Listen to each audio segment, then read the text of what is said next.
AMSOIL Expedition Colorado. Here's the plan. 5 days, 550 miles from Colorado Springs to Moab in a 1943 Willys MB.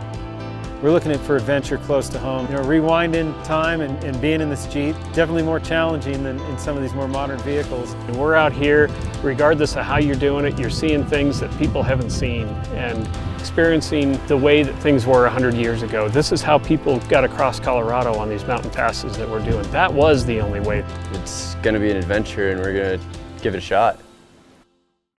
Join us for an exclusive inside look.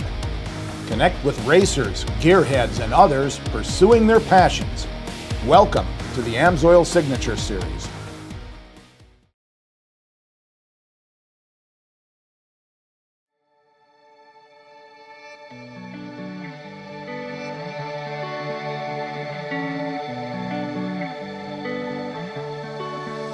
We're here at Lovell Racing headquarters. We've had this trip planned for months. We kind of got to shoot from the hip on this trip.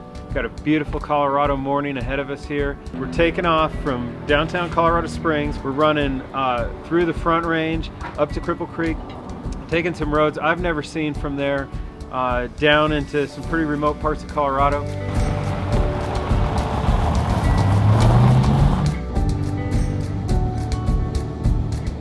Behind me is the Antlers Hotel. It's burned down twice in the history of Colorado Springs, but one thing that's never changed is the fact this is the 00 block, Colorado Springs, the original center of town, the official start of the AMSOIL Expedition Colorado.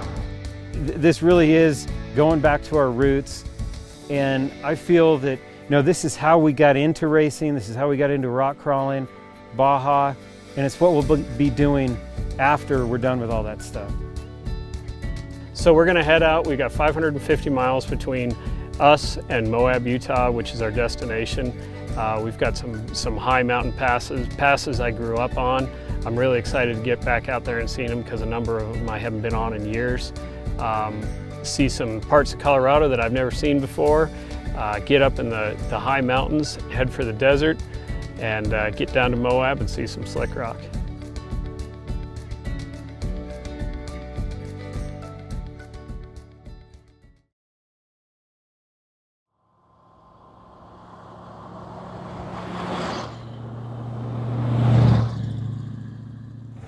Gotta cool down at this point, Dang, that's good. I think we should just try to go slow. Yeah. Let it cool down as we go. Let's just cut the pace and I just want to go fast. you always want to go fast. See what going fast teaches you? It is getting a little bit warm. The temperature gauge maxes out at 212, which is about the boiling point of water at sea level. So I've had some recent bad luck with overheating vehicles. I don't want to do it to this one, but it seems to be holding in there, and we're putting all 60 horsepower to the ground. Had a great first day, bunch of nice weather, really hot, a lot of heat, caused the Jeep to overheat a couple times, vapor lock. So we've been fighting that, but that thing's a runner. I've been running it just like I run the race cars, as fast as it can go, and finally we eased up a little bit and slowed off of that, but a bunch of great scenery, big hills, ups and downs. We're here at the end of day one. As you can tell, we got a little bit of rain going. We stopped short of getting into the big mountains because the weather's looking really nasty up there. It's going good. We're going to get through this little rainstorm here and move on tomorrow.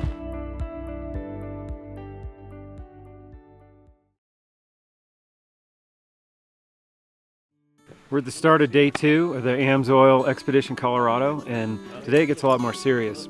We're going to be up above timberline. Of these rolling thunderstorms. It's important we get up there, get over the mountains before the storms move in. And it's going to be a challenge for the Jeep too. We're hitting altitudes up and over 12,000 feet, and I don't really know how this thing's going to run up there, but it's a proven vehicle and we're going to give it some more proof.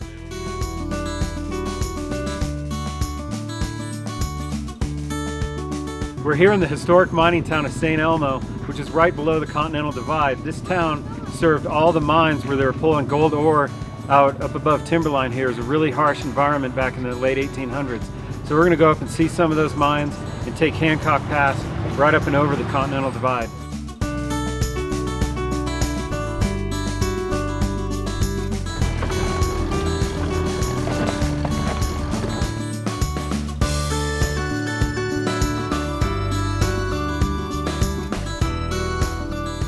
We just came up to the top of Hancock Pass.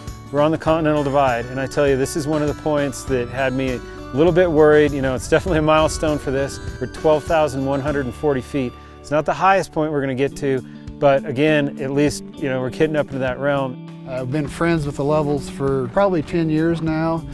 We race with them in the Ultra 4 Series, and when Brad said he was going to do this adventure with his kids and this Willys Jeep going to Moab, it was awesome. I mean, he's teaching his kids a lifetime experience, so I get to kind of help guide them along today through the section of the country that I know.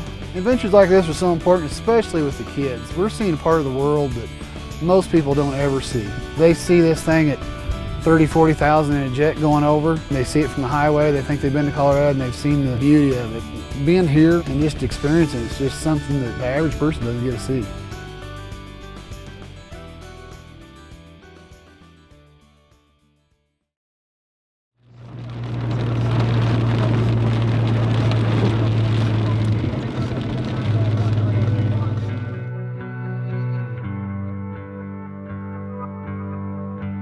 The day started off going over Hancock, which was a challenge. Then we got over to Cumberland, which is fairly good. And right at the bottom of Cumberland, when we moved into Tin Cup, the weather got bad and we had some real challenges. So Tin Cup Pass is a lot tougher than I remember it. And you know, it's raining and hailing and lightning coming up it got pretty serious. You know, I don't want to go above timberline with lightning out here. And, well, this is a rough patch here for sure. We're having trouble getting it to run. Really rainy on this hill. So I'm going to try to work it around here a little bit. Luckily, we had enough problems with the Jeep that we didn't have to go above timberline when there was lightning. I think I have we thought maybe a clogged fuel filter. But that doesn't look good, does it? No, it's packed full of mud and dirt. Oh wow. Let's try it. Try it. Here. We cleaned out the fuel filter, that wasn't it. It's running all right, but I had to get pulled up some of those hills. So we got up near the top of the pass there and the sun finally came out. And boy, it sure felt good. And my hands were so cold and wet.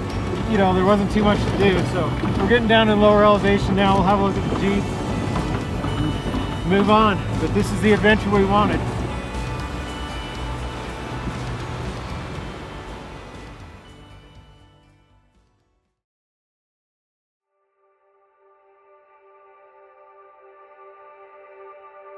Boy, we got into camp late last night and everything was waterlogged, so it's kind of a short and rough night. And it's about 7 o'clock this morning and we're working on the Jeep here, trying to get over this next pass, Pearl Pass. We hear there's a big ledge up there.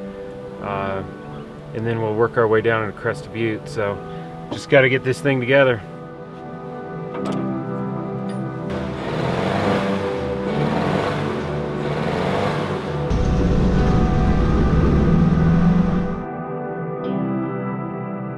It's a bit of a bummer right now. We're up on Pearl Pass and we've hit snow pretty low down, which is kind of a surprise.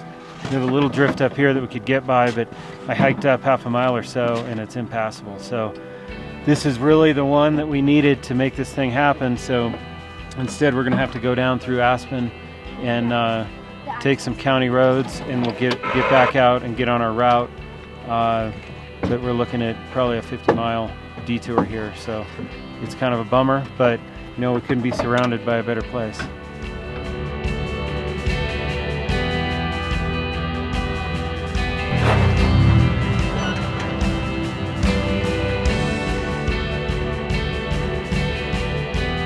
We had to do about a 50-mile detour, and it's not something I really wanted to do, but you know what? We're back on dirt, and I'm ready to be here. We're actually on schedule because those passes take so much time, and from here to Moab, I hope to not see many people or many towns, because this is what Expedition Colorado's about.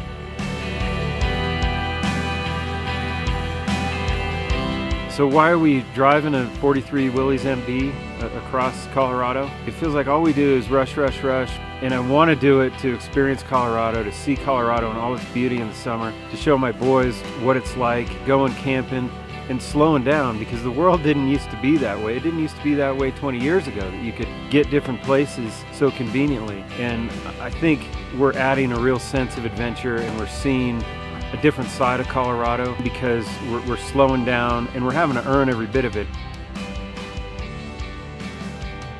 Climbed up onto Grand Mesa here, and we've been through these beautiful valleys and highlands and aspen forests, and I've never seen so many mud holes out here, so we've been having a great time doing some of these backwoods roads. And you know, we're within sight. We're on the downhill slide down there to Moab. So tomorrow I expect we're going to get out of the forest and start getting into some desert, but tonight we found a great camping spot and just a few minutes of sun left. We're going to have a campfire and a great time.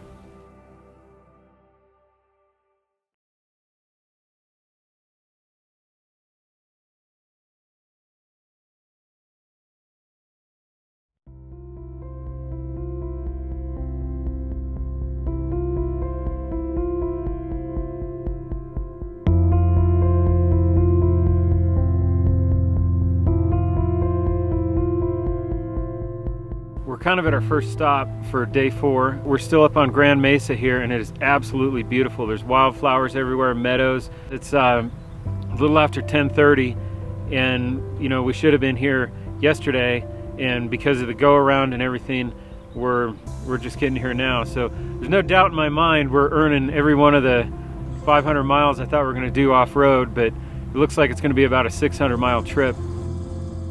I've always enjoyed the outdoors. I have a lot of friends that ask me, do I enjoy hunting? Do I enjoy fishing? And the honest answer is no, I don't. What I enjoy is going out and exploring. They like to go to a lake and start fishing. Nah, I like to go to the lake, see the lake, and go find another one. So I always enjoy exploring new areas, seeing different things. And this was an opportunity to do it with my son. And my son's got the same bug as I do, and he's loving every minute of it, and it's something that I did with my dad, so this is even better. We're at the top of Land's End, which is a pretty big deal. We have been fighting, we've been getting our butts kicked up on Grand Mesa here. We had 26 miles of super tight, going through forests, big hills, rocks, mud, everything in the world has put us behind schedule. We're about out of fuel, and we're at the edge of the world here. You can see over my shoulder the LaSalle Mountains. On the other side of those mountains is Moab, and it's still a long way. I got my buddy down here getting us fuel where we cross the highway so we can continue on, run out into the desert, but right now it's feeling pretty intense. Good news is we're in the desert now. We got a bunch of fuel, but we're running into some issues with gates. There are a lot of locked gates out here, and we're looking for routes. We got to get a little bit north of here to head west without being on highway. So, you know, we kind of got to the point tonight we're getting a little bit frustrated, so we just stopped, found a great place to camp up on top of a mesa here. We're adjusting the route. We're going to spend a little bit of time looking at the map tonight. We will be in Moab tomorrow.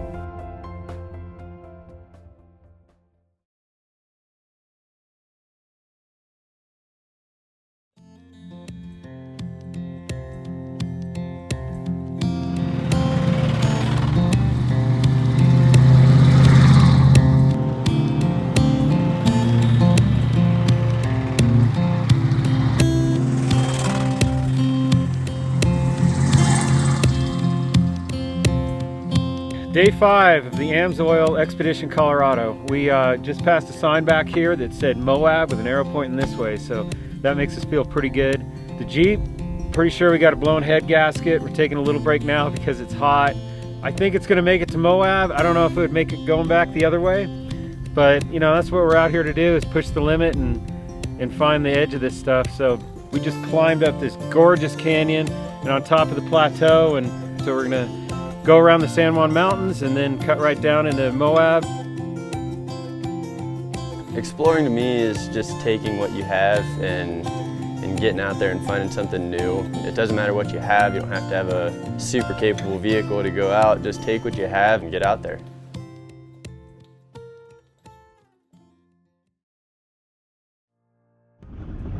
Gosh, this ridge, that was the last ridge we had to get over to get on the Porcupine Rim Trail coming to Moab, and the road's closed. Couldn't believe it. We had to go down by the Colorado River, but it worked out great. We had a great swim in this heat.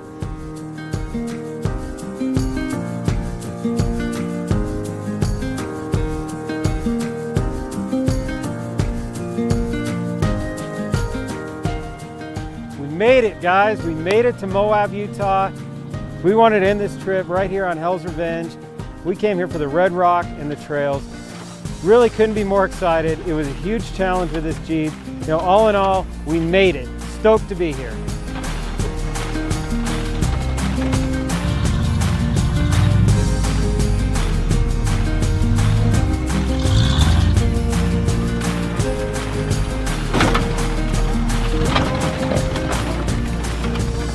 Here we are in Moab, and I'm really excited to be here in Moab, and it's bittersweet because it's the end of our trip. It's the end of something that we've planned for you know, months on end. Family is really important to me. 20 years ago, I came out here to Moab for the first time with my brother. Now I'm out here with my son, my brother's kids, and I'm just really proud to be out here with my son and show him some of the things that I grew up doing. I mean, he's out here playing in the desert, and I know that in 20 years, I hope he's out here with his son doing the same thing that I'm doing right now. The idea of this backcountry adventure started with my brother and I years ago when he first got his Bronco 2 and I ended up with a Ranger. And we always wanted to see where the road ends.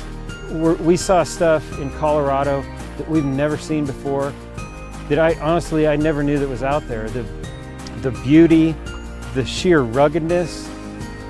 There's adventure out here, just like there's adventure in Baja. You gotta look a little harder for it. You might have to put yourself in a 1943 Jeep to find it, but it's there.